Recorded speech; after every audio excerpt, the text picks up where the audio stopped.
Seja Oi, bem-vinda, Clara. O tema da live é o estudante de psicologia pergunta. Convidei a Carol. É, Vamos ver se ela consegue entrar. Consegui! Oi! Oi, gente, Boa boa noite, noite. querida. Boa noite, boa noite. Então, a palavra é das meninas. Eu entrego aí a live para elas. E aí elas vão poder se apresentar e me fazer todas as perguntas que desejarem. Estou aqui para responder, meninas. Então, vamos lá, meninas. Quem começa? posso começar? Vamos, Boa Carol. noite, gente, tudo bom? Meu nome é Clara Campos Martins, eu tenho 21 anos. Atualmente eu estou no sexto período de psicologia na PUC-Rio e também estou estagiando como auxiliar pedagógica numa escola particular aqui no Rio de Janeiro, com o primeiro ano do ensino fundamental. Vai, amiga, bola para você. Caramba, eu não sabia que você estava trabalhando com o primeiro ano agora, mais novinhas, né? Um desafio. Pô, aham, 6, 7 anos, meu bebês. Caramba. Então, gente, eu sou a Carol, Carolina, mas estou muito acostumada a ser chamada de Carol. Eu faço psicologia na FRJ, estou no quarto período e ainda não estagiei, estou aqui, assim, com minha página branca, procurando novas experiências, assim, e muito ansiosa para aprender com elas. Vou começar então com as perguntas. Eu acho que cada um tem a sua história, né? De por que você escolheu essa carreira, por que você foi para essa profissão. Cada um tem seu motivo. E aí eu queria saber de você, Cláudia, por que psicologia? De tantas opções. E engraçado, né? São tantas opções hoje.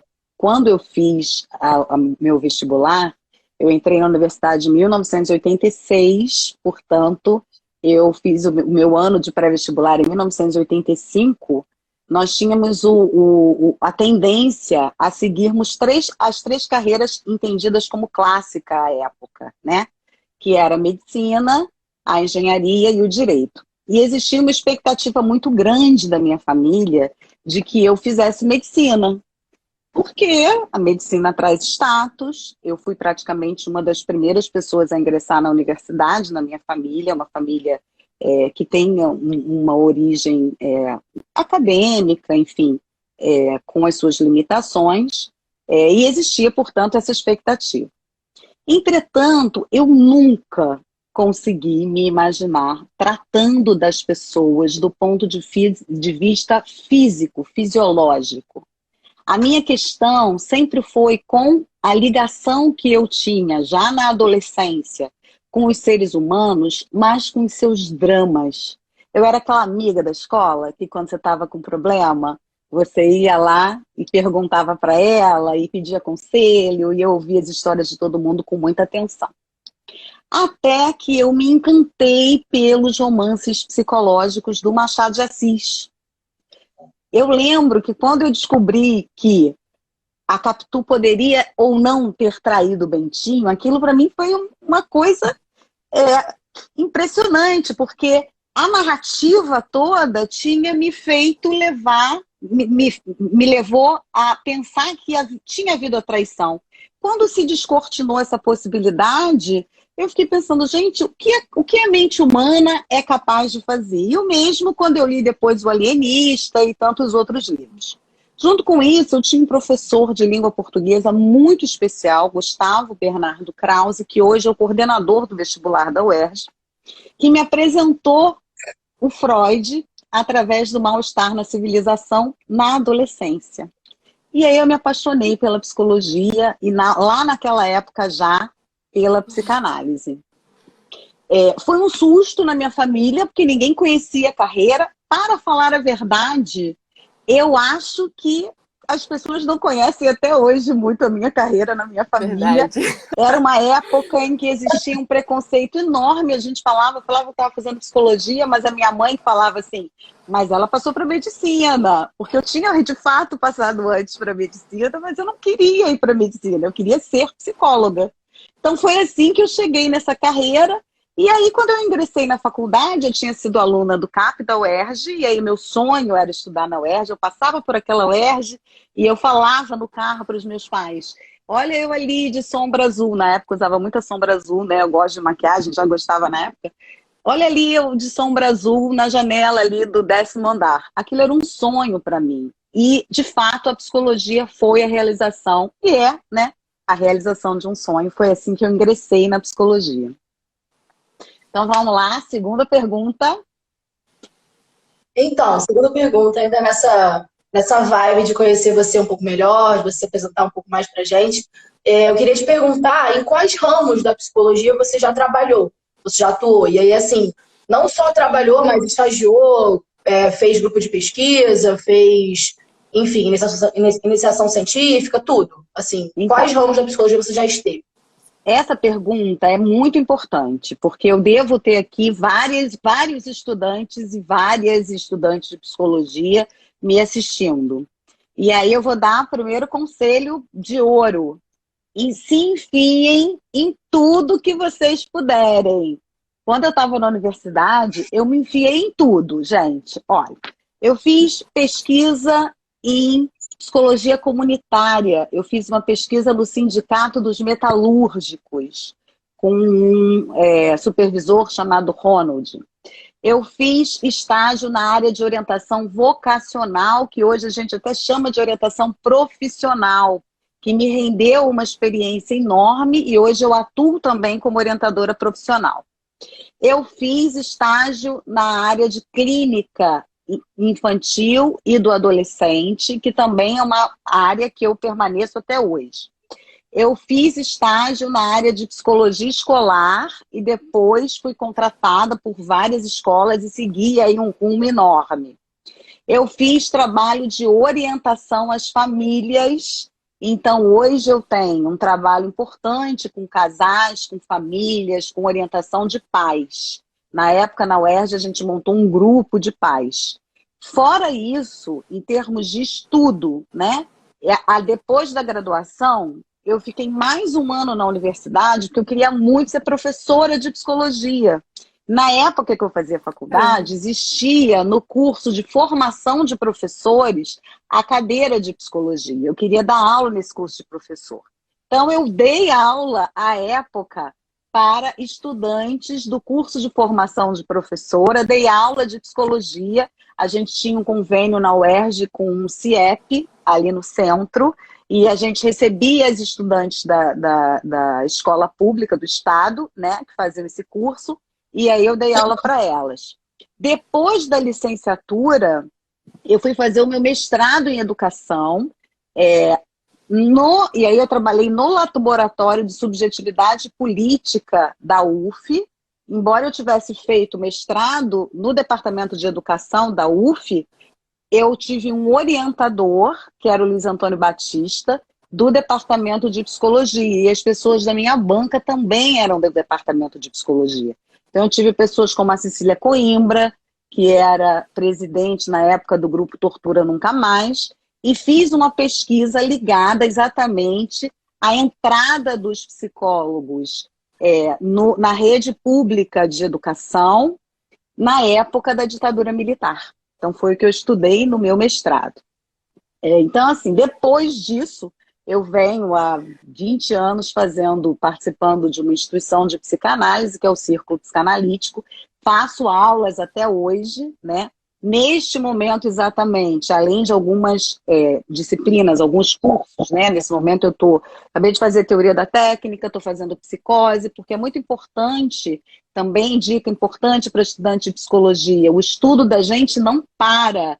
Por quê? Porque o ser humano é dinâmico. Nesse momento agora, por exemplo, eu estou estudando muito questões de gênero, como se aborda essas questões na clínica, como foi sempre abordado historicamente, a perspectiva eurocêntrica dessa abordagem.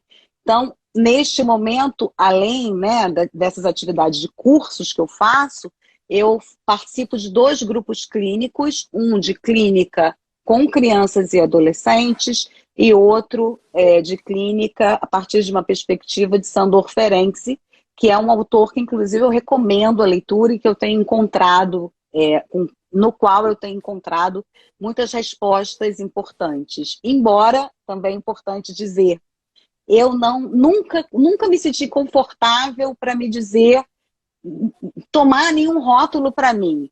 eu sou uma psicanalista lacaniana, kleiniana, winnicottiana, ferenciana. Não. Hoje eu entendo com a maturidade que eu sou uma psicanalista no grupo, né, do que se chama de psicanalistas pós-escola, que a gente tem que estudar Freud, é fundamental, que a gente tem que conhecer os outros autores, mas a nossa clínica é uma clínica muito dinâmica e por isso a gente tem que estar estudando e, assim, colar numa identidade não é uma ideia que me agrada. Acho que foi, né?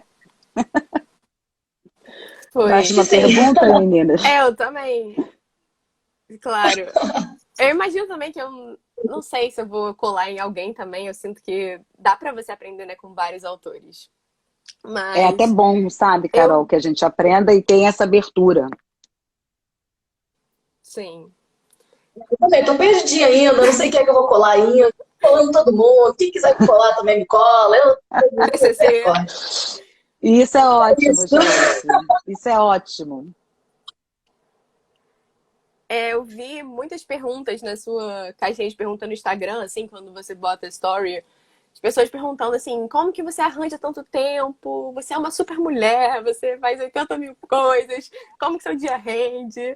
Então eu queria saber um pouco, assim, dicas para você de organizar a rotina, como você maneja a clínica, o YouTube, o Instagram, sabe? Gente, primeiro lugar, eu sou zero super mulher, entendeu? Eu vivo, inclusive, hoje que a gente ouve muito falar, e não é uma coisa da psicologia, importante esclarecer, mas eu ouço até podcast sobre isso, a síndrome da impostora, quase 24 horas por dia. Aqui de super mulher não tem nada, muito pelo contrário. Eu sou, confesso, isso talvez seja uma falha, eu sou um pouco workaholic. Eu sempre trabalhei demais. Para vocês terem uma ideia, eu sempre conciliei a clínica, e há muitos anos já uma clínica com bastante demanda, com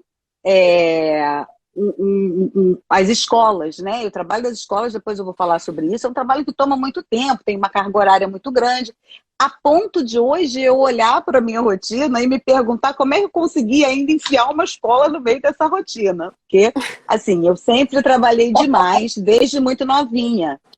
Como é que eu consigo? Acho assim, tem uma regra de ouro também que é dica para vocês.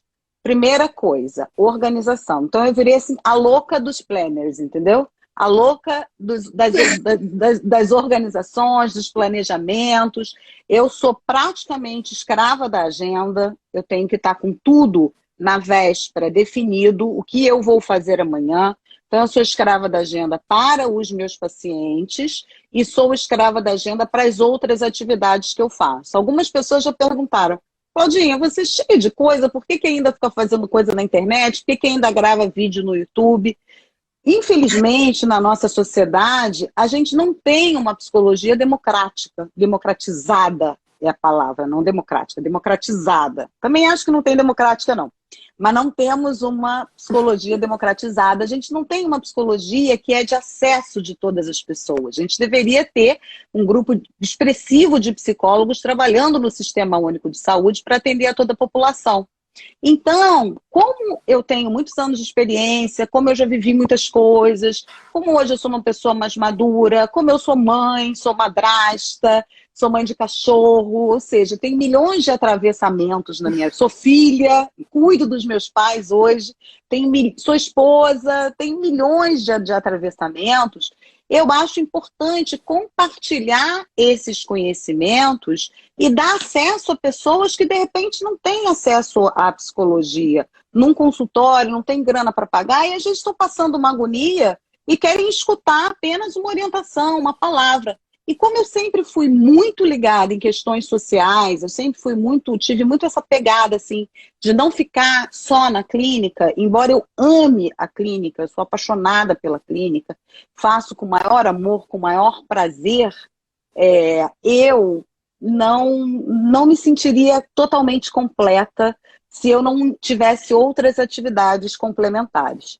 E hoje, felizmente, para minha alegria máxima, eu conto com duas queridas estagiárias de psicologia, e aí o fato de ter aberto esse espaço de estágio de psicologia no meu consultório também é uma coisa que foi uma descoberta linda na minha vida. Então eu tenho a Luísa Guedes Tassara, que é assim maravilhosa. A Luísa está nos meus rios, ela aparece, ela agora, além de tudo, é superstar, entendeu?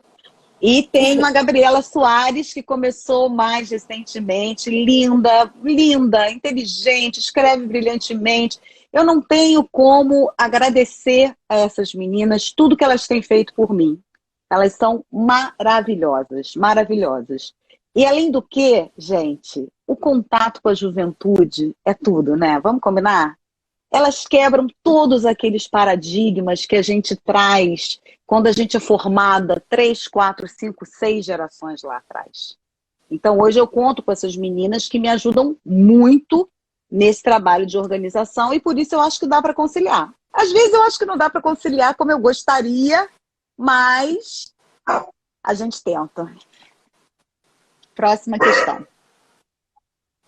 Gente, vou até pedir desculpa aqui, porque meus filhos aqui de 4 patas estão latindo. Mas, Aqui, assim, olha, o meu filho tá deitadinho aqui, que ele, como eu falei, tá dodóizinho, ele agora fica deitadinho aqui o tempo todo. Mas ele não late, o meu cachorro não late. Mas enfim, então, Cláudia, agora entrando assim, umas perguntas mais polêmicas, botando fogo no parquinho, que eu acho que é isso que o público também quer ver. Vamos lá. Né? Eu queria saber a sua opinião, porque eu acho que a gente fala sobre psicologia e sobre psicologia escolar e sobre educação, principalmente hoje em dia no Brasil, né, com o governo que a gente tem e tudo mais, sem falar sobre o projeto da Escola Sem Partido, né? E eu queria saber um pouco a sua opinião sobre isso, porque eu tenho a minha opinião muito bem formada como jovem, como militante, como, enfim. E eu quero saber, assim, a gente gosta também de ouvir um pouco, ouvir a opinião de pessoas mais velhas, de pessoas que já estão trabalhando nesse ramo há muito tempo, já trabalharam nesse ramo há muito tempo, já viram muita coisa. Então, assim, eu queria saber a sua opinião sobre esse projeto. Então, eu gosto tanto desse tema que eu até me ajeitei na cadeira e até vou tomar uma aguinha antes de responder, gente, que eu falo pra caramba, né? Gente, para responder essa pergunta, eu vou fazer uma analogia. Eu sou muito contra a igreja sem partido. Eu acho que quando você tem líderes religiosos, muito contra, não, sou a favor da igreja sem partido. O que eu quero dizer com isso? Quando você tem líderes religiosos, pastor, padre, mãe de santo, pai de santo, existe uma relação de poder entre essas pessoas e a sua legião de fiéis. Então, vocês imaginem se essas figuras, que são líderes carismáticos, quisessem doutrinar, impor as suas crenças político-partidárias aos seus fiéis. Infelizmente, isso acontece. A gente sabe, né? A gente viu acontecer já, né?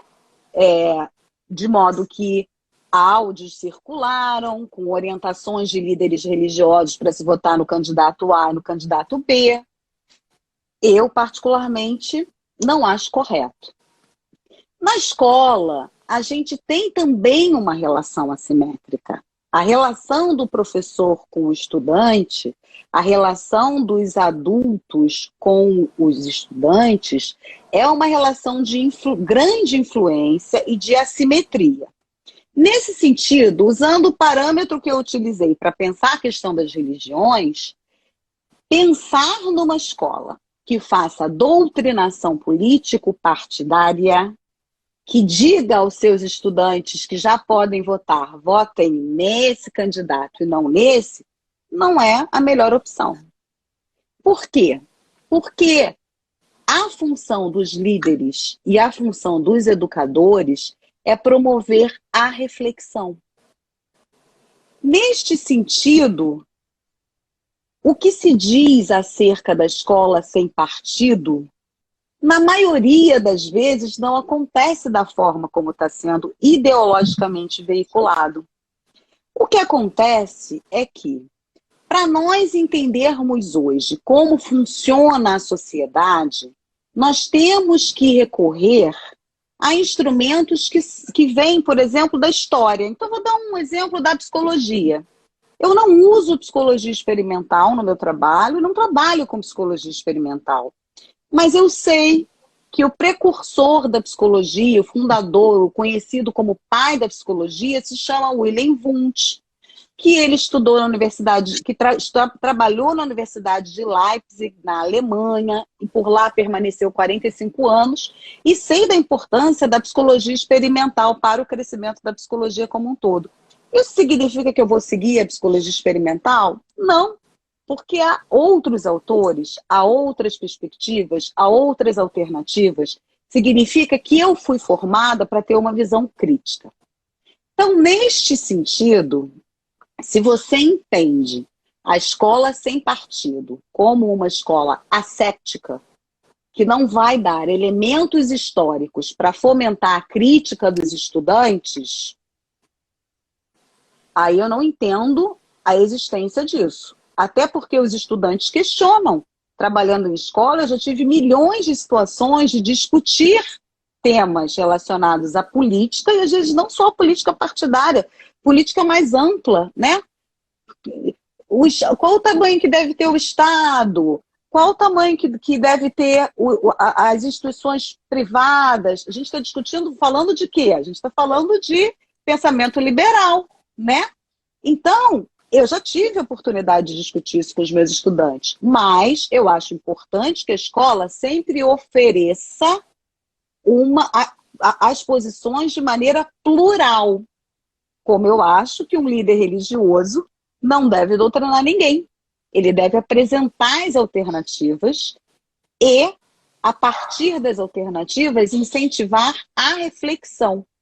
Agora, se você entende que escola sem partido é o profissional, né, o educador, não poder, hora nenhuma, tocar em nenhum assunto relacionado à política, é absolutamente impossível. Por quê? Porque o ser humano é um ser político. As relações de poder, elas existem no seio da sociedade, entre pais e filhos, entre amigos. Nós vivemos relações de poder o tempo todo. Então é impossível que essas questões não estejam em pauta. Não sei se me fiz clara, se não me fiz, peço que vocês me perguntem. Eu só vou abrir ali a porta que foi fechada abruptamente, mas já volto um segundo. Peraí. Podem continuar fazendo pergunta que eu estou aqui com o fone no ouvido. Ah, tá bom. Como você enxerga o crescimento dos perfis de coach, assim, que prometem a solução para o seu problema em uma sessão? Como isso pode trazer consequências para a nossa profissão, que, né, terapia é uma coisa demorada, né? Você não vai arranjar o problema em uma sessão. Então, como você enxerga isso? Essas meninas prepararam as questões bem, hein? Gostei de ver, hein? E esse tema também é bastante polêmico. Então, fizeram direitinho, hein? Então, Carol, vejam só. Essa pergunta é importantíssima, porque hoje a gente tem vários profissionais que não têm formação em psicologia e que fazem cursos em coach, né, formações em coach, e querem vender a imagem de que estão trabalhando com psicologia. Então, isso aí, para mim, já tem uma questão ética super importante que a gente tem que combater e tem que falar dela, né? Primeiro lugar. Segundo lugar, por que neste momento a sociedade recorre tanto aos coaches? Porque é exatamente isso que a Carol falou. A gente, na psicologia, a gente não tem uma resposta mágica. Quando o paciente te procura, quando um estudante te procura na escola para conversar alguma coisa, quando você está na área de saúde, você faz atendimentos, você trabalha com grupos, nós jogamos a luz da nossa lanterna em cima de determinadas questões para que o próprio sujeito possa encontrar as suas respostas e as suas alternativas. Portanto, não dá para ter respostas tão imediatamente. Infelizmente, na maior parte das vezes, não estou falando de todas as pessoas, a generalização, em geral, ela é bastante burra, não estou falando de todo mundo, mas na maioria das vezes, o que está tentando se atender é uma demanda de imediatismo, que é uma coisa que hoje em dia a gente vê de maneira geral na nossa sociedade. A instantaneidade. A gente não quer perder tempo buscando alguma informação num livro. A gente vai no buscador e a gente resolve tudo ali. Tem informações, gente, que só lendo um livro inteiro.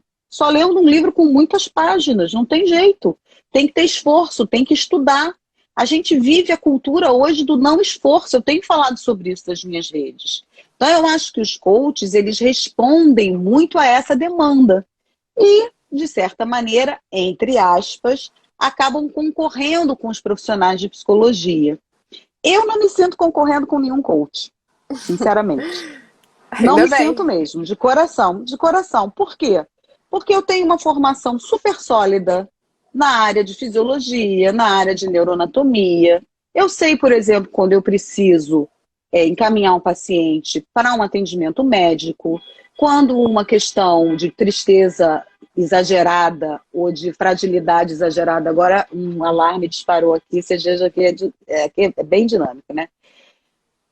Pode estar relacionado, por exemplo, com problemas relacionados à tireoide, a outras questões hormonais. A menopausa é um evento que chega na vida das pessoas e muda muito, né, o humor das pessoas. Então, a gente tem que conhecer o corpo humano. Além disso, a gente tem que ter conhecimentos em sociologia, em história.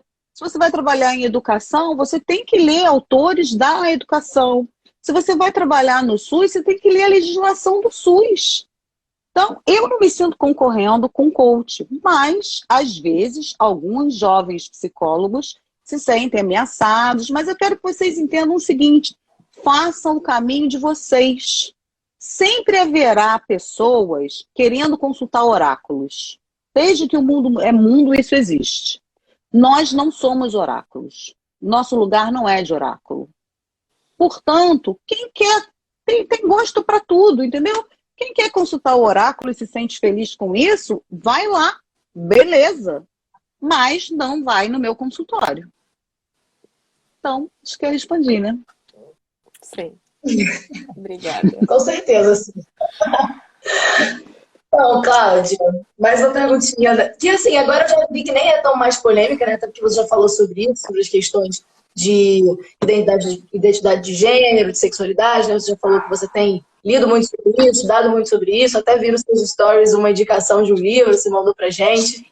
Então, assim, falando sobre essas questões dentro do ambiente escolar, né? Você, como psicólogo escolar, você acredita que é importante falar sobre isso nas escolas e além dessas questões de identidade de gênero e de sexualidade, mas, assim, também sobre educação sexual, enfim, porque é uma pauta muito, muito comum na sociedade atualmente, entre os jovens, comum, polêmica e principalmente entre os jovens, né? Porque Sim. Até mesmo como você falou, nós somos esse futuro aí, né?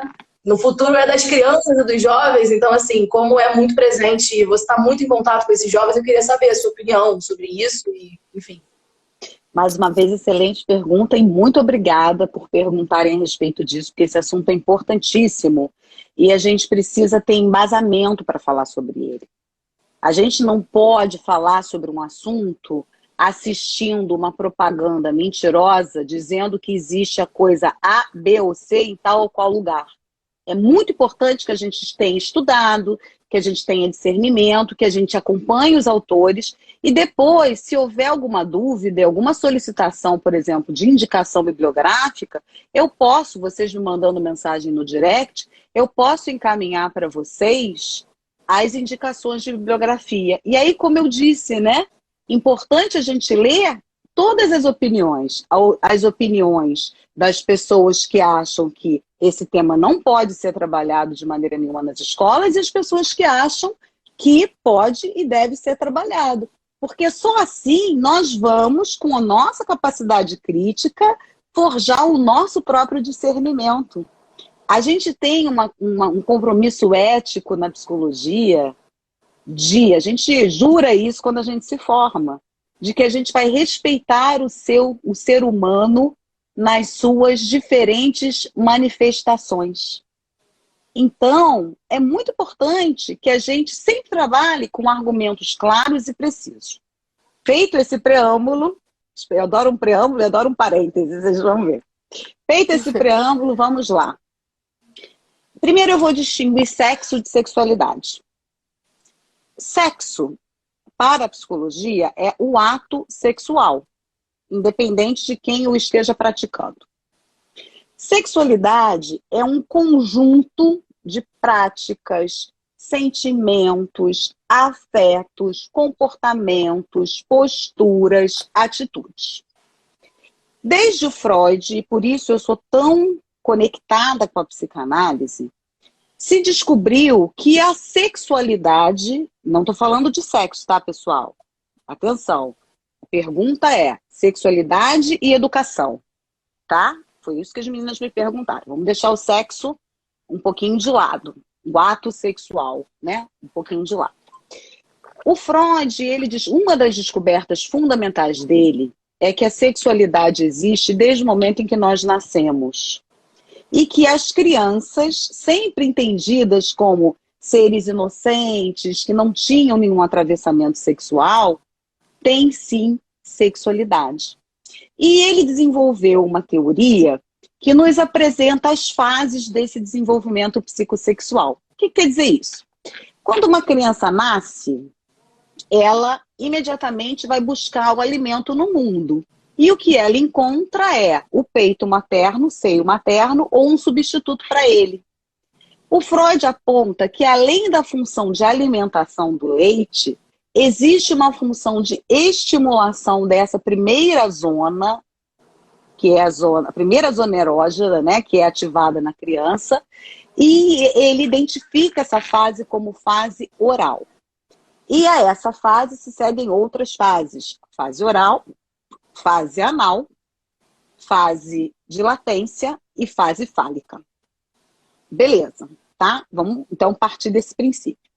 Isso quer dizer que a sexualidade é alguma coisa que comparece na nossa sociedade o tempo todo, desde que a gente nasce. E aí eu pergunto para vocês, para todo mundo que está me ouvindo, como que a escola, que é uma instituição de educação, que lida com pessoas reais, com pessoas concretas, vai se eximir de um tema que faz parte da vida de todo mundo?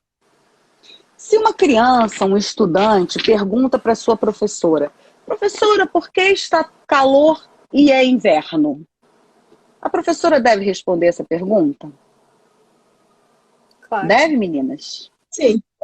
Ela vai explicar das mudanças climáticas do tempo, do uso da natureza de forma pouco cuidadosa por parte do homem, do desmatamento, não é assim? Nós vivemos num país onde a incidência da gravidez na adolescência é absurdo. É um absurdo. Nós vivemos num país onde abortos são cometidos de forma clandestina e muitos adolescentes e muitas mulheres morrem por causa desses abortos. Será que não faltou a essas pessoas educação acerca do tema? Será que todas as famílias conseguem, a contento e no tempo certo, oferecer todas as informações que são necessárias? Olha a questão. Da minha experiência, eu digo para vocês que não. Além disso, vocês acham que nós vivemos numa sociedade que trata as diferenças individuais com igualdade? Porque aí não sou eu, Cláudia Gindre, nem a psicologia que está dizendo. A ONU, a Organização das Nações Unidas, ela defende o respeito e o direito a que todas as pessoas sejam respeitadas nas suas manifestações. Manifestações religiosas, manifestações de sexualidade, manifestações afetivas, manifestações políticas. Eu vou ser, enquanto profissional, contra as orientações que são humanitárias, que respeitam o ser humano. Impossível. Então, a pergunta está respondida. Sim, sim. A escola precisa tratar do tema da sexualidade. Existem algumas escolas, por exemplo, na Argentina, que trabalham uma disciplina chamada sexualidade e saúde. E ela trabalha isso de um jeito tão amplo que o sujeito, o estudante, ele passa a compreender que cuidar da sua sexualidade é autocuidado, é cuidar do seu corpo. Quando nós temos uma criança, um jovem se automutilando, se cortando, como a gente vê hoje numerosamente, essa pessoa sabe preservar o próprio corpo? Essa pessoa tem estima pelo próprio corpo? Como a escola vai se eximir de discutir esse tema? É muito fácil, por razões ideológicas, as pessoas acusarem a escola de estar discutindo esse ou aquele assunto. Mas eu quero ver, no calor da sala de aula, eu vou contar uma história que aconteceu comigo há muitos anos atrás. Eu estava na minha sala, uma estudante de 16 anos, 17 anos, ela estava na terceira série do ensino médio. Entrou na minha sala e me relatou o seguinte: Claudinha, eu não consigo assistir a aula. Os alunos sempre me chamaram de Claudinha. Claudinha, eu não consigo assistir a aula. Eu falei, mas por quê que não? Eu fui para o intercâmbio, a mãe tinha mandado para o intercâmbio, e lá ela teve relações sexuais. E ela recebeu um e-mail da pessoa com quem ela teve relações sexuais, sendo comunicada de que a pessoa tinha testado positivo para o HIV. E ela tinha feito sozinha, ela não tinha compartilhado isso com absolutamente ninguém. Ela tinha feito um teste de HIV e ela estava aguardando o resultado desse teste que iria sair naquele dia e ela não conseguia se concentrar na aula de física. O que vocês acham que eu... Não, obviamente. O que vocês acham que eu, como psicóloga da escola, deveria fazer? Meu amor, não vamos tratar desse assunto aqui. Você faça as suas orações e volte para a sua sala de aula. Vocês acham que eu devia fazer isso? Vocês acham que cabia? Ou eu cabia acolher essa menina no maior momento de angústia da vida dela? Porque naquela época, HIV não era como é hoje em dia. Não era toma um coquetelzinho e vamos em frente. Eu estou em escola há 34 anos. Eu tenho essa carinha aqui de 52, mas eu tenho 53. E eu comecei há muito tempo. Eu comecei há muito tempo. Então eu tenho milhões de exemplos. Eu estou dando um para vocês. Essa pessoa hoje é adulta. E ela não podia compartilhar isso com a mãe. Isso ia causar um desespero tamanho. Ela ia compartilhar se o teste desse positivo, obviamente. Mas até lá, ela precisava de algum tipo de apoio. Se eu não oferecesse uma palavra de apoio, eu ia ser o quê? Leviana, desumana. Vocês entendem? Então, assim, não tem essa questão, gente. Trabalhar a sexualidade na escola não é ensinar ninguém a fazer sexo. Não é dizer a ninguém que você tem que seguir esse ou aquele caminho. O nosso trabalho não é um trabalho doutrinário. Eu já falei e vou repetir. Nós não somos oráculo. Mas entre na internet e pesquisem ideologia de gênero. Vocês vão ver a polêmica que existe em torno dessa expressão.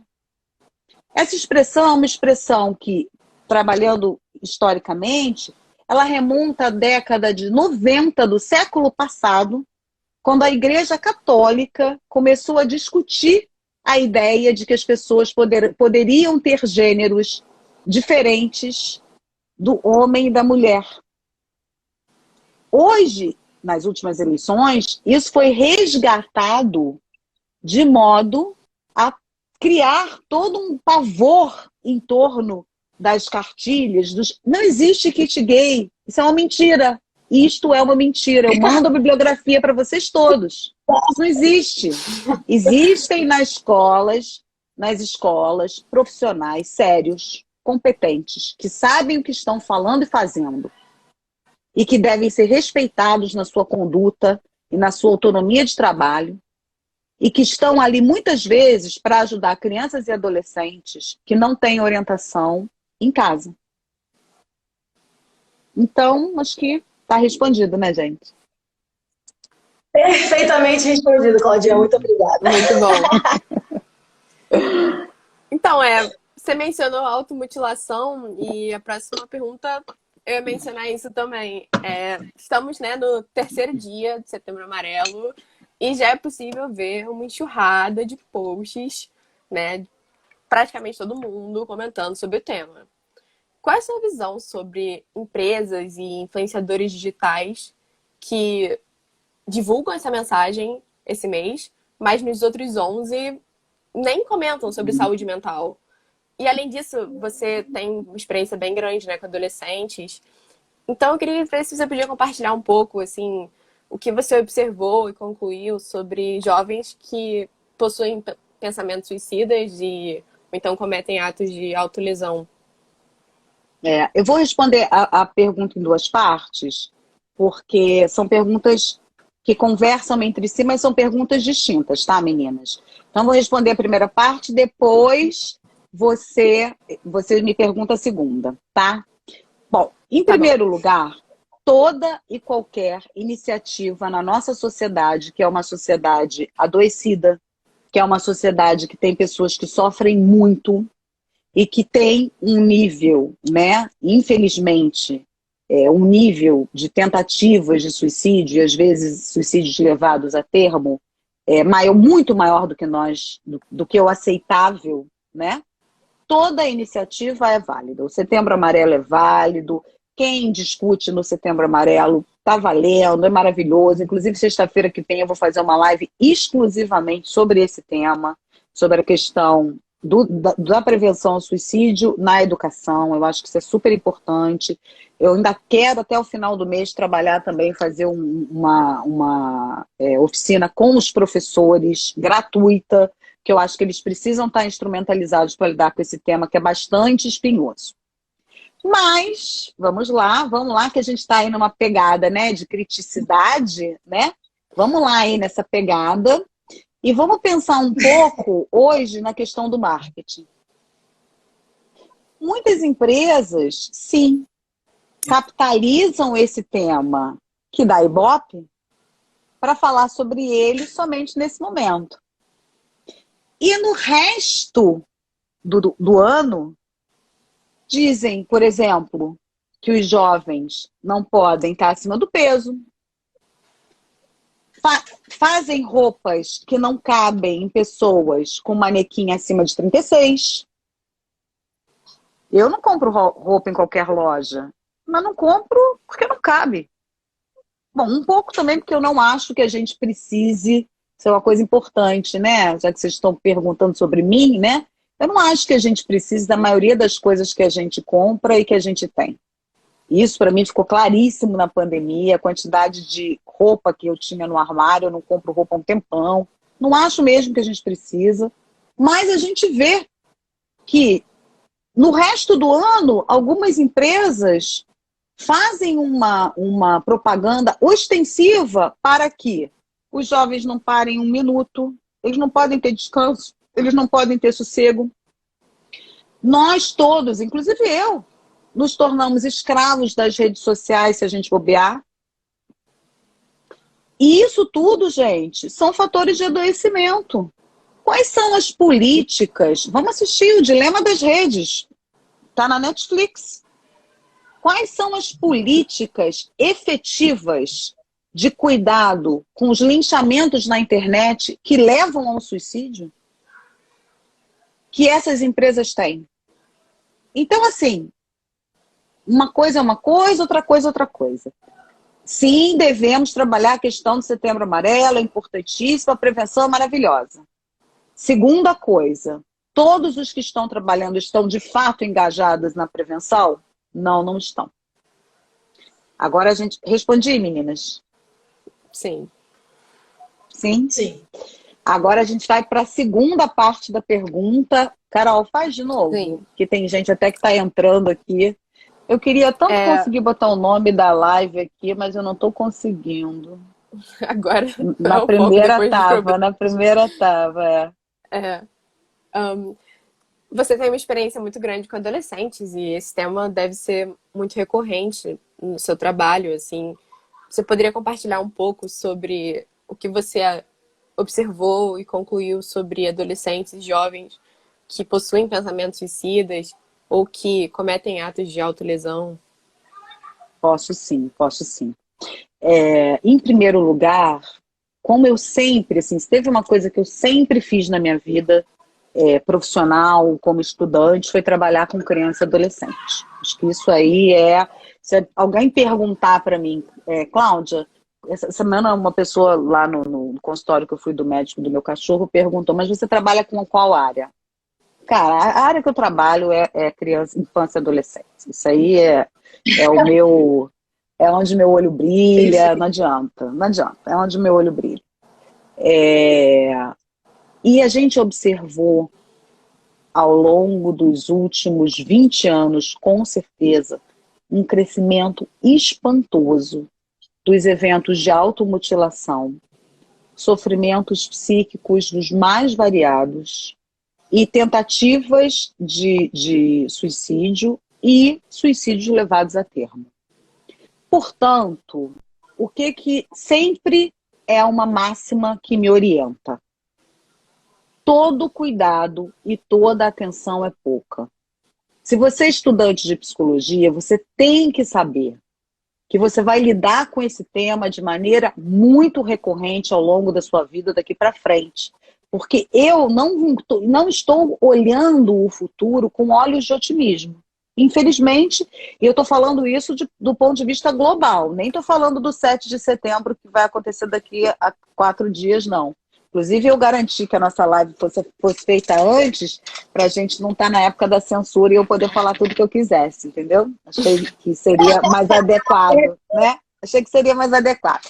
Mas nem estou falando do 7 de setembro, não. Estou falando da economia global, estou falando das crises que a gente vê na televisão, eu estou falando do sofrimento das crianças no Afeganistão, eu estou falando da África, que é um continente esquecido pelo mundo. Estou falando disso. São muitos sofrimentos.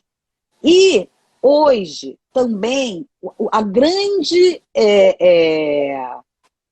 quantidade de informações onera muito o psiquismo da gente, né? Para o Freud, hoje a gente tem outras leituras, como eu falei, eu tenho estudado Ferenczi e outros autores. Mas para o Freud, trauma é excesso pulsional. O que é excesso pulsional? É quando você pressiona o aparelho psíquico do sujeito com muita informação ou com muito afeto, uma carga muito grande de elementos, né? Então, veja, eu tenho adolescentes no consultório que desenvolvem determinadas patologias e que os gatilhos do sofrimento são as propagandas, as transmissões em torno do Afeganistão. Crianças que têm pânico porque a água do planeta pode acabar. Entendam que tem uma pergunta aqui. Ainda ouço aquela máxima, de que quem quer cometer suicídio não avisa. Ótima pergunta. A Cláudia concorda com isso? Não concordo. Assim, às vezes você quer cometer. Olha só, isso é uma pergunta boa que atravessou aqui, mas que dialoga com essa minha experiência. Na maioria das vezes, quando uma criança ou um adolescente fala em suicídio, ela não quer morrer. Ela quer que a dor dela morra. Na impossibilidade de dar conta da dor, ela tenta contra ela mesma. Às vezes também, porque, e isso é relatado, né? Na automutilação, ela sente menos dor do que na dor psíquica. Isso tudo tem que ser tratado.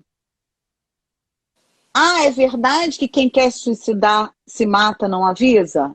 Não é verdade. Tem muitas pessoas que dão alerta e que, se a gente ficar atento, a gente evita. Fora aquelas pessoas que às vezes não querem de fato se matar, mas acabam cometendo uma atitude mais definitiva por acidente. Ela calculou mal a dose do remédio, ela calculou mal o lugar da onde ela ia pular, ou ela teve uma experiência psicodélica muito barra pesada e isso impulsionou uma atitude mais radical. Então, assim, gente, a máxima é: todo cuidado é pouco, avisando, não avisando, atenção aos filhos em casa. Vocês, estudantes de psicologia, atenção quando vocês pegarem um paciente que começa a desvalorizar a própria vida. A nossa ética profissional é uma ética comprometida com a vida. Isso tem que estar claro. E não é que a vida é sempre boa, não é que a vida da gente é sempre maravilhosa. Nada disso, muito pelo contrário. Muito pelo contrário. O Ferenczi diz que você será tão melhor analista quanto mais adoecido você for. E é verdade. Ninguém que teve a vida sem dor nenhuma vai poder ajudar tantas pessoas. A vida é difícil, gente. Não tem facilidade, não. Eu acho que e a gente tem que enfrentar. Mas estar pronto para ser continente para essas crianças e esses adolescentes, porque a incidência vem crescendo muito. Respondi, meninas? Respondeu. Quanto tempo a gente está aqui Claudinha, já? Não, ainda tem Pois tempo. é isso que eu queria te perguntar. A gente está fazendo... Podemos? Podemos, a gente está fazendo 1h05 agora. Acho que a gente pode ir aí mais uns 20 minutinhos, né? Bora. Tá bom. Deixa eu ver se tem pergunta Então. aqui. Peraí, nas caixinhas. Não, aqui na caixinha não tem nenhuma pergunta. Carol caiu, deixa eu chamar a Carol. Ah, ela pediu aqui. Vamos lá, Carolzinha. Isso aí é transmissão ao vivo. É assim mesmo. É assim mesmo. Vamos Se lá, você tem Carol. emoção, não tem graça. Aqui é com emoção, né, Carol? Aqui é com emoção. Sim. Bora. Mas então, Claudinha, agora falando um pouco mais assim sobre o trabalho do psicólogo dito, eu queria te perguntar qual é de fato o trabalho do psicólogo escolar, o que cabe, o que não cabe a ele, quais são os limites que ele tem que enfrentar dentro da atuação dele na escola. Queria saber um pouco disso. Então, em primeiro lugar, é muito importante a gente registrar que o trabalho do psicólogo escolar é um trabalho institucional. Ele é um trabalho que deve atender fundamentalmente aos grupos. Grupos de estudantes, grupo de professores, grupo de famílias. Então, essa é a primeira característica. E eu estou contrapondo, fazendo uma contraposição com essa minha fala, ela tem um apoio, um ponto de apoio, para aquelas pessoas que acreditam que na escola você vai fazer clínica. Na minha clínica, eu me realizo como psicólogo e psicanalista. Lá eu vou tratar os assuntos, vou usar a interpretação como ferramenta, vou usar a acolhida como ferramenta, vou usar a escuta como ferramenta, uma série de técnicas que a teoria me informa, né? A teoria me informa, a supervisão me informa, porque eu faço supervisão até hoje, discussão de caso, o estudo me informa, então eu tenho esse tripé aí que sustenta o meu trabalho dentro da psicologia. Mas na escola, a pegada é institucional. O que quer dizer isso? Lembra quando a gente falou lá atrás da questão de se trabalha a educação sexual, não trabalha, trabalha a prevenção de suicídio, não trabalha? A gente tem nos grupos uma série de temas que surgem, como eu falei, a escola é um organismo vivo, acontecem muitas coisas o tempo inteiro, que trazem demandas enormes. Então a gente tem desde crianças, adolescentes, isso aí desde a creche, tá? Eu comecei a trabalhar em escola em creche, né? Uma creche aqui em Laranjeiras, que eu gosto muito, tenho um amor enorme. Até hoje eu falo que foi a minha escola, né? Foi essa creche. E a gente sempre tem temas que são trazidos por esses grupos. Então, vou falar de alguns temas que são peculiares. Quinto ano do ensino fundamental. A gente tem sempre uma briga entre os grupos. E a gente tem sempre uma queixa enorme de que, ai, fulano não quer falar comigo, fulano não quer falar comigo, fulano me fez bullying, fulano... Isso aí é uma lenha histórica. Isso aí eu vivo há 30 anos. Se você interfere exclusivamente sobre um indivíduo, você está ajudando muito menos, colaborando muito menos do que se você conseguir atingir os grupos. Então, é natural que você vai fazer entrevistas individuais com os estudantes, com as famílias, é natural, com os professores. Mas o fato é que quanto mais você puder trabalhar com os grupos, tem questões de dinâmica social, tem questões de discriminação, existem questões de invisibilidade. Porque, às vezes, a escola se preocupa muito com aquele aluno que é bagunceiro, que é barulhento, que tirou nota baixa. E aquele estudante que está em silêncio o tempo todo, que não pergunta nada, que não interage, ele tem notas ótimas. Mas será que ele está angustiado com alguma coisa? Então, qual o papel do psicólogo? O papel do psicólogo, gente, é estar com a escuta aberta.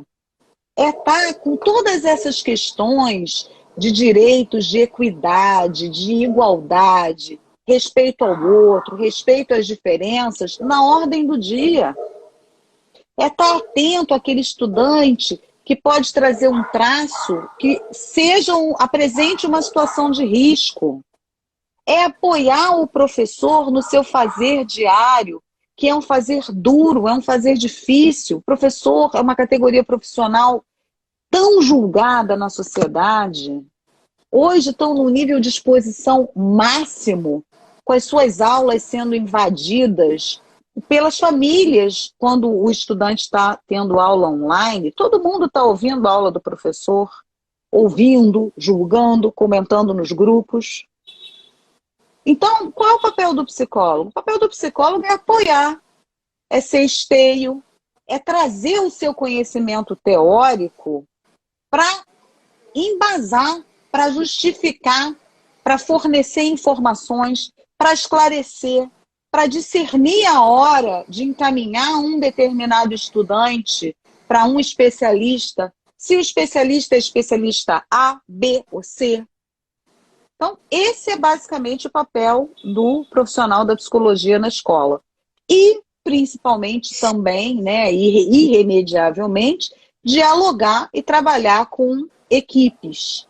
Então, assim, muito importante que a gente entenda que a gente tem um valor como psicólogo e todos os outros profissionais, colegas de curso superior ou não, têm importante valor da mesma maneira. Então, assim, eu sempre trabalhei com equipes de inspetores, com os pedagogos, com outros educadores, enfim. É muito importante que seja um trabalho em rede. Isso é muito importante. Acho que respondi, né? Se ficou dúvida, podem perguntar. Sim. Carol, tem uma coisa antes de gente continuar. Você acha melhor pular para o último Eu tava bloco? pensando, sim. Uhum. Eu acho que de repente é melhor, né? Sim. Acho que sim. Então, a gente pode fazer o que eu combinei. Depois, vocês deixam as perguntas que não deu tempo de vocês fazerem na caixinha, que eu tenho uma lá nos stories, então eu abro uma lá. E eu gravo stories e deixo para vocês. Depois também, se for demanda das pessoas, a gente pode fazer uma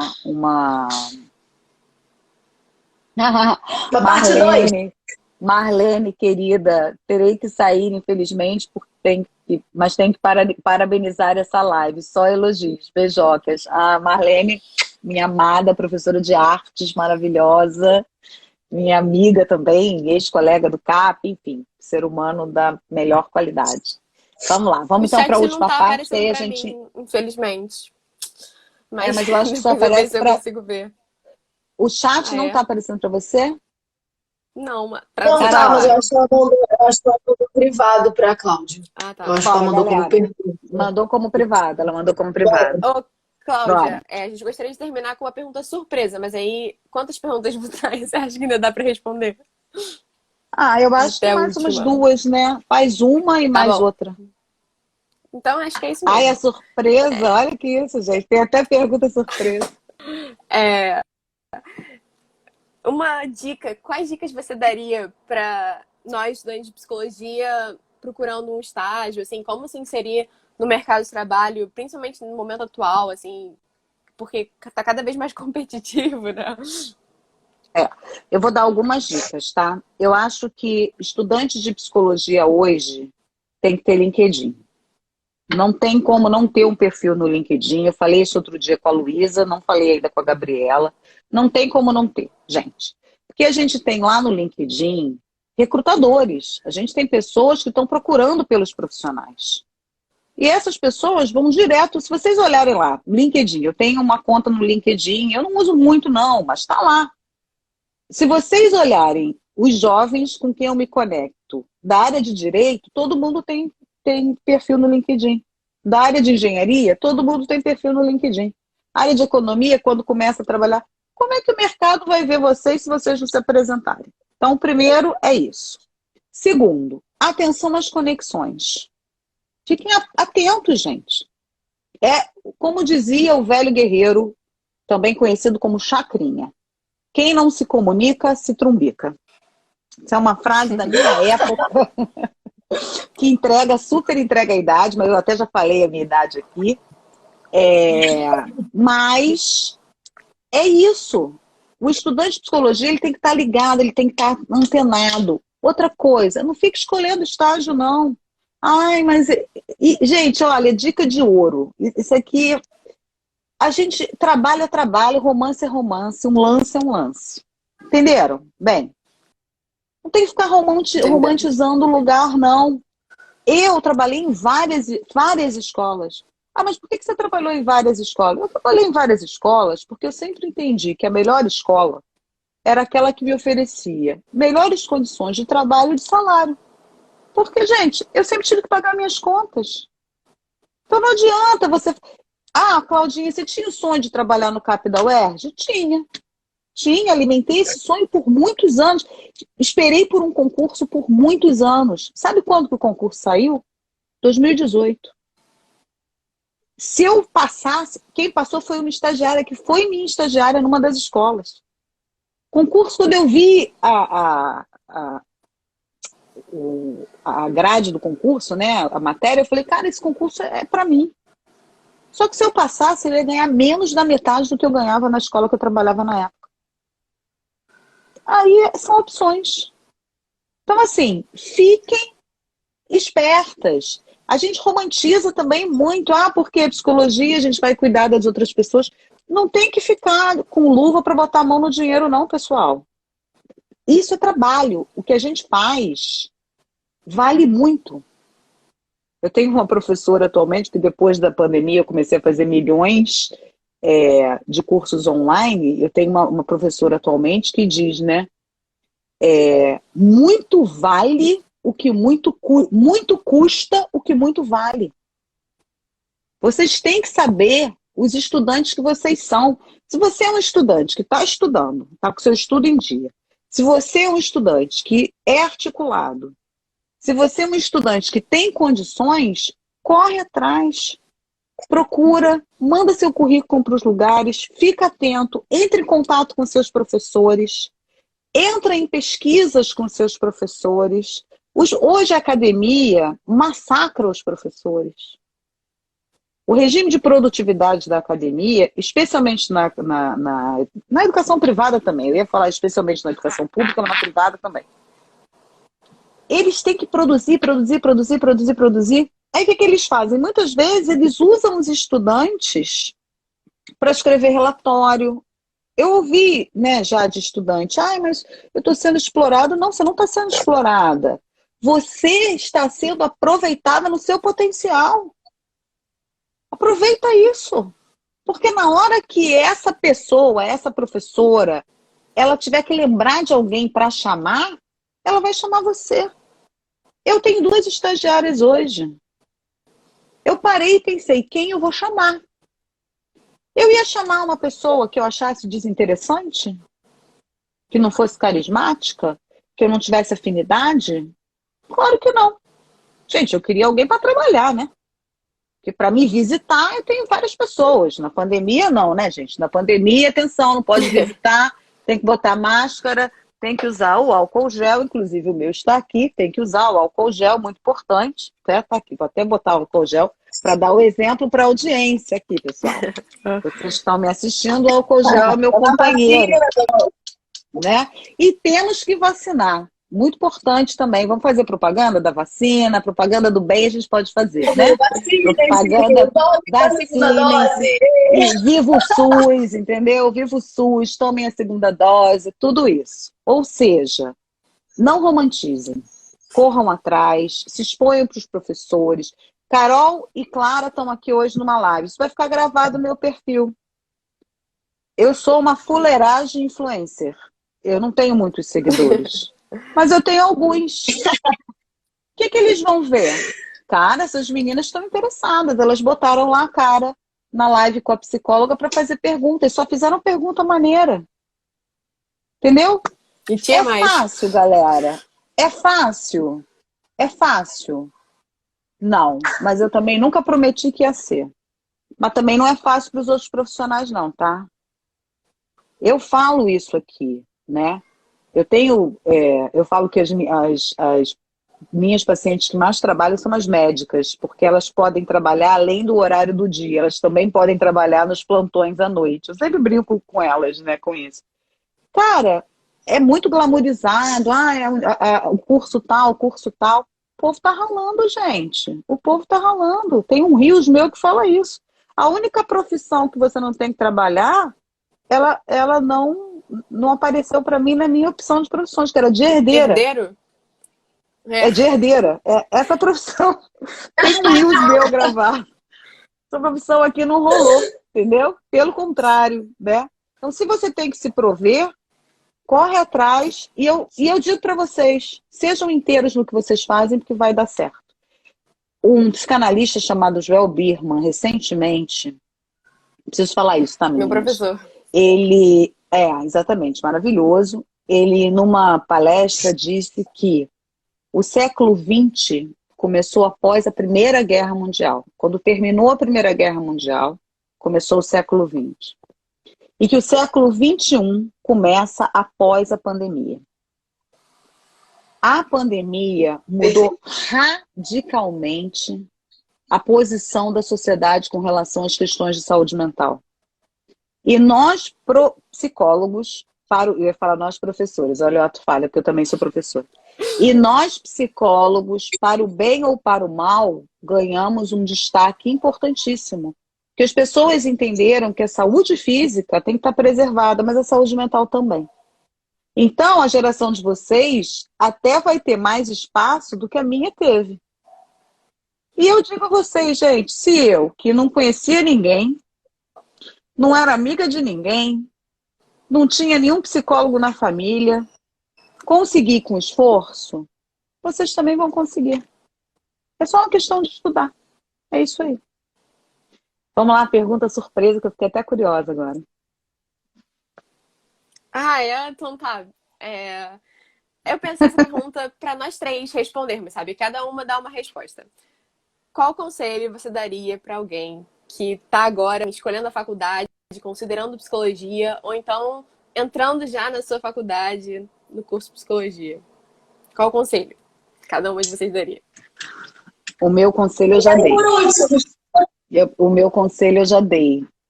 Primeiro eu digo para vocês o seguinte. Não, vou falar. Deixa comigo. Primeiro eu vou falar para vocês, para encerrar, e aí depois eu passo para as meninas maravilhosas. Quero agradecer a participação delas, as perguntas maravilhosas. Meninas, olha, o que eu tenho para dizer para vocês é o seguinte: Deus está vendo. Deus está vendo. Só isso que eu tenho para dizer, mais nada. Entendeu? Deus está vendo. Deus está vendo. E se as mães das meninas estão assistindo a live, parabéns. A minha também. parabéns, maravilhosas. Olha, é tão bom a gente ter o sentimento de que a gente educou pessoas preocupadas com temas tão relevantes, pessoas interessantes, engajadas e que se propõem a colocar a cara, discutir. Parabéns. Orgulho máximo dessas filhas. Bate aqui, Parabéns, as Clara. mães estão super de parabéns. Batem aqui também comigo, batam aqui comigo.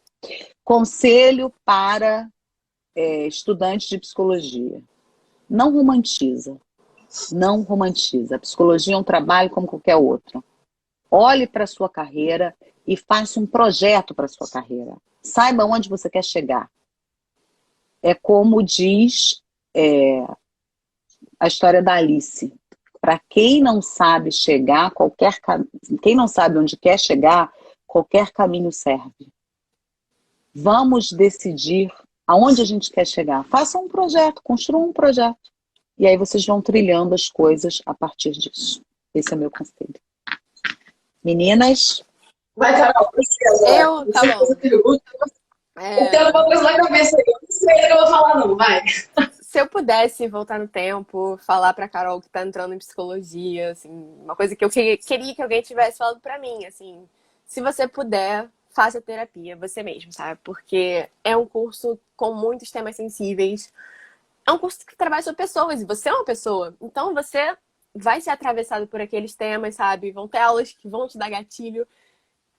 Então, acho que é muito importante isso, sabe? Você ter o seu próprio analista e resolver seus problemas. Porque não é pra você estar fazendo um curso de psicologia pra resolver seu problema. Não é por você. É pro que você vai fazer pelos outros. Então, você ter essa preparação também, sabe? E tem essa cabeça de que os temas vão te afetar, você vai pensar nos seus amigos, mas você tá aqui pra aprender, né? E depois botar em prática. Clarinha. Gente, antes de dar meu conselho, oi, pai, eu sei que você tá aí. Meu pai tá assim, eu também tô assistindo. Obrigada, pai. Obrigada, te amo. Meu pai não tem Facebook nem Instagram. Mas, enfim, é muito difícil essa pergunta. Eu O acho seu que pai deve se ser eu o também Rogério, pudesse... né? Seu pai é Rogério, né? Porque ele já deu o aqui Rogério, 1000 vezes. Vou dar aqui os parabéns para o Rogério. Parabéns, Rogério, filha maravilhosa. Mas, enfim, acho que se eu tivesse dando tempo pra falar pra mim, assim, eu entrando na psicologia, eu acho que a primeira coisa que eu ia falar é pra eu realmente ser forte, assim, pra eu ser forte, porque eu acho que como qualquer faculdade, foi o que a Cláudia falou, assim, é muita dedicação, é muito sério, sabe? São assuntos muito sérios, a gente lida com pessoas mais do que muita gente. Então, assim, eu acho que estar preparado para encontrar muitas coisas que você não vai concordar, e, assim, enfim. E, assim, não desanimar da questão só teórica, porque quando você vai para a prática é ainda mais apaixonante. Você estar no dia a dia com as pessoas e você vê que são pessoas muito diferentes e que, mesmo estando às vezes no mesmo ambiente, o quanto influenciam diferente aqui, né? Então, assim, é muito lindo. Eu realmente não sei, eu sou muito para falar, porque sempre foi a minha primeira opção de faculdade, então eu sou muito apaixonada pela psicologia, pelo curso, por tudo, e cada dia mais. Agora trabalhando, agora saindo na rua para ver as pessoas e para trabalhar com elas, eu tenho mais certeza disso. Então, acho que assim, realmente não desanima, porque às vezes a teoria pode ser bem chata, mas a prática compensa tudo 200%. Então, eu acho que seria isso. Olha, meninas, eu quero agradecer, porque em breve, muito em breve, vocês vão ser minhas colegas de trabalho. Ainda bem. Assim, é um orgulho enorme, enorme ver meninas tão engajadas. Carol falou uma coisa tão importante de fazer terapia. Eu comecei no 2º ano de faculdade, nunca mais parei. Eu faço análise até hoje. Não faço por causa da minha profissão, eu faço porque eu sofro mesmo, porque, como eu falei, a vida é dura. A vida bate, a vida tem dificuldades e a gente precisa estar inteiro para ajudar o outro, minimamente inteiro. Inteiro a gente nunca está, né? A gente precisa estar equilibrado para ajudar as outras pessoas e para não se misturar na história das outras pessoas, né? E essa paixão da Clara, nossa, eu olhei para a Clara agora falando e eu me vi com 20 anos. Ai, eu tô nervosa, gente. É isso que joga a gente para frente, sabe? Então, Exatamente. meninas, gratidão máxima, gratidão aos papais e às mamães, gratidão às minhas estagiárias, gratidão a quem ficou aqui, quem passou por aqui. Muito obrigada por serem no futuro minhas colegas de trabalho. Muito obrigada a você. Obrigada a você, Cláudia. Foi maravilhoso. Quando quiser chamar, tamo aí. Foi muito enriquecedor. Beijo enorme.